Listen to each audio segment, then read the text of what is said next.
When most people think of South Korea, a few things immediately come to mind: K-pop, K-dramas, and of course, kimchi. These have become symbols of modern Korean culture all around the world. But what I have learned after living here is that Korea's real charm goes far beyond that. Behind the bright lights of Seoul and the catchy music videos, there is a softer, quieter side to Korea. One that you can only discover when you live here, walk through its streets, and share moments with its people. So, in this video, let's go beyond K-pop and kimchi and discover the heart of Korea, its everyday culture. Number 1. The culture of respect. The first thing that stands out when you come to Korea is respect. It's not just something people talk about, it's something you see and feel every single day. Respect is woven into every part of life. How people speak, how they greet one another, and even how they eat. For example, when people meet, they bow. It might be a small gesture, but it shows sincerity. Even in daily conversation, people use honorifics, polite speech forms that change depending on who they are talking to.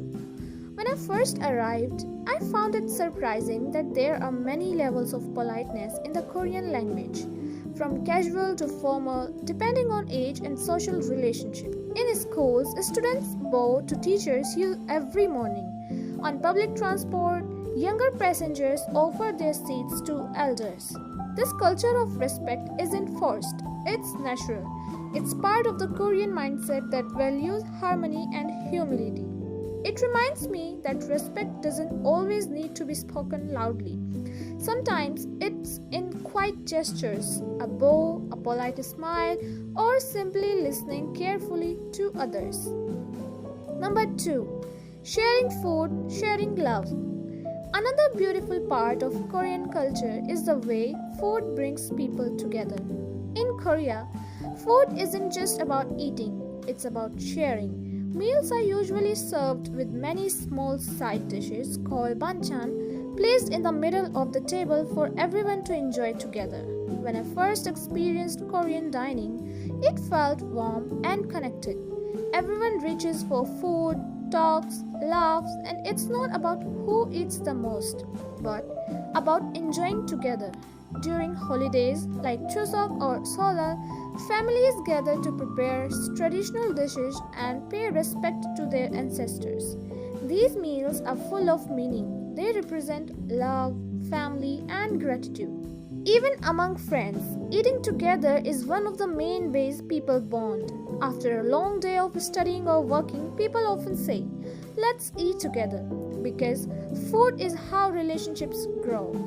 I realized that in Korea, food connects hearts.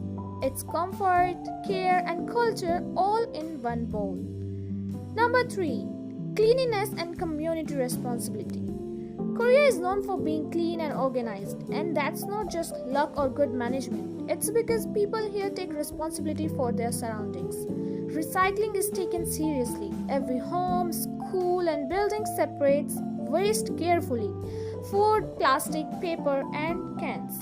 Even as a foreigner, I had to learn which bag to use for which type of trash. In schools, students clean their own classrooms. At first, I was surprised. No janitors, but soon I understood. It's about teaching teamwork, respect for space, and the idea that everyone has a role in keeping the community beautiful. I mean, they do have janitor, but students usually clean the class before leaving for their home. You'll rarely see litter on the streets, and people even pick up trash that isn't theirs. This shared responsibility builds a sense of pride and unity. It's not just us, my place, or your place, it's our place. Number 4. Cafe culture and modern lifestyle. If you've ever visited Korea, you probably noticed that there is a cafe on every counter. From small, cozy spaces to large, artistic ones, cafes are part of everyday life. But here, cafes are not just about coffee, they are social spaces for studying, meeting friends, or simply taking a break from the busy day. Many cafes have unique designs: cat cafes, flower cafes, even ones where you can draw or listen to vinyl records. I love that Korean cafe culture represents balance. It's modern yet comforting. People come to think, relax, and express themselves. In a way, the cafe is a modern form of community, quiet, creative, and open to everyone. Number 5. Balancing tradition and modernity. One of the most fascinating things about Korea is how perfectly it balances the old and the new. In the same city, you can find ancient places standing beside modern glass towers. People wear hanbok at traditional festivals, and at the same time, they are using the newest smartphones or paying with QR codes. This blend shows that Korea doesn't forget its roots while moving forward. Take Seoul, for example. It's one of the most high-tech cities in the world, but just a short walk away, you'll find Insadong, where artists sell traditional crafts, calligraphy, brushes, and teacups. Or look at Busan, my university city, filled with high-rise buildings and digital billboards. Yet, you can still find temples in the mountains and fishermen by the coast. This harmony between tradition and modern life teaches us something valuable: that progress doesn't mean losing who you are. Korea has found a way to grow technologically without letting go of its history, art, and values. Lastly, living in Korea has changed how I see culture.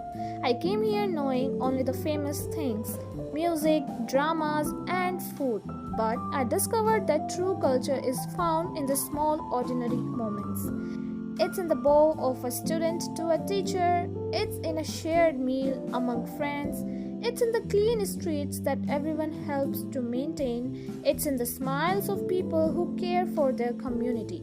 Korea taught me that culture is not only about what we see, it's about how people treat each other, how they live, and how they share. So yes, K-pop and kimchi are wonderful, but beyond them lies a world full of respect, warmth, and meaning. This is the Korea I have discovered. Beautiful not just in its music or food, but in its heart.